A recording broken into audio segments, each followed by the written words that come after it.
Assalamualaikum warahmatullahi wabarakatuh. Apa kabar anak-anak? Hari ini kita akan belajar tentang ketentuan sholat wajib atau fardu. Nah, sebelum kita mulai pelajaran, kita berdoa terlebih dahulu ya. Bismillahirrahmanirrahim. Raditu billahi robba wa bil islami dina wa bi muhammadin nabiyya wa rasula rabbi zidni ilma warzuqni fahma amin. Nah, anak-anak, sekarang kita mulai pelajaran ya. Nah, yang pertama itu yang A, syarat wajib sholat. Nah, syarat wajib sholat adalah syarat atau hal-hal yang menjadikan seseorang diwajibkan mengerjakan sholat. Berikutnya, syarat wajib sholat. Yang pertama, Islam atau orang yang bukan Islam tidak wajib sholat. Yang kedua, balik itu dewasa. Yang ketiga, berakal sehat. Yang keempat, suci dari haid dan nifas bagi wanita. Berikutnya, syarat syah sholat. Syarat syah sholat adalah sesuatu yang harus dipenuhi sebelum melaksanakan sholat, sehingga sholatnya menjadi sah. Apa syarat syah sholat? Nah, syarat syah sholat yang pertama, suci dari hadas kecil dan besar. Yang kedua, suci badan, pakaian, dan tempat dari najis. Yang ketiga, menutup aurat. Aurat laki-laki antara pusar dan lutut. Kalau aurat perempuan, seluruh badan kecuali muka dan telapak tangan. Yang keempat, mengetahui masuknya waktu sholat. Yang kelima, menghadap kiblat. Dan yang keenam, mengetahui syarat dan rukun sholat. Nah, anak-anak, apa rukun sholat di sini? Nah, rukun sholat adalah sesuatu yang harus dikerjakan pada saat melakukan sholat. Apabila tidak dilaksanakan, maka sholat seseorang akan batal atau tidak sah. Nah, rukun sholat. Rukun sholat. Yang pertama, niat. Kemudian berdiri bagi yang mampu. Takbiratul ihram. Membaca surat Al-Fatihah.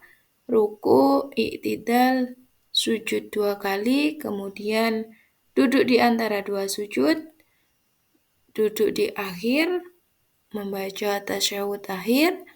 Membaca sholawat Nabi Muhammad SAW, mengucapkan 2 salam, dan tertib. Nah, sekarang masuk pada sunnah sholat. Sunnah sholat adalah sesuatu yang lebih utama dilakukan, tetapi tidak sampai membatalkan atau menyebabkan sholat itu tidak sah bila ditinggalkan. Nah, di sini beberapa sunnah berupa ucapan. Yang pertama, doa iftitah. Membaca bismillah, membaca amin, takbir intikal atau berpindah rukun, membaca zikir ketika ruku dan sujud, membaca sami Allahu liman hamidah. Nah, kemudian membaca sholawat ketika tasyahud awal dan akhir. Salam kedua, karena Nabi SAW kadang-kadang salam hanya sekali.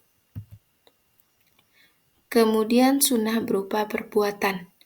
Mengangkat kedua tangan ketika takbiratul ihram, ruku, bangkit dari ruku, dan bangkit dari tasyahud awal. Meletakkan tangan di dada, membuka kedua telapak kaki sedikit, melihat pada jari telunjuk, dan isyarat dengannya ketika tasyahud. Menoleh ke kanan dan ke kiri saat salam, kemudian salam yang kedua. Berikutnya, hal-hal yang membatalkan sholat. Di sini sengaja meninggalkan rukun sholat. Sengaja berbicara saat sholat, bergerak lebih dari 3 gerakan, keluarnya hadas besar atau kecil, terkena najis, terbukanya aurat saat sholat, mengubah niat dalam sholat, membelakangi kiblat, makan dan minum dengan sengaja, berbicara kecuali bacaan sholat. Nah, itu hal-hal yang membatalkan sholat.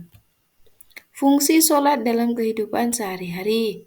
Yang pertama, mendekatkan diri kepada Allah Subhanahu wa Ta'ala sebagai pencipta. Yang kedua, sholat merupakan alat komunikasi seorang hamba dengan penciptanya. Yang ketiga, keadaan diri akan lebih baik dan peduli terhadap sesama. Terhindar dari perbuatan keji dan mungkar. Kemudian yang terakhir, melatih disiplin waktu. Terima kasih dan sampai jumpa anak-anak. Semoga ilmu yang kalian dapatkan bermanfaat ya. Bu Guru akhiri, wassalamualaikum warahmatullahi wabarakatuh.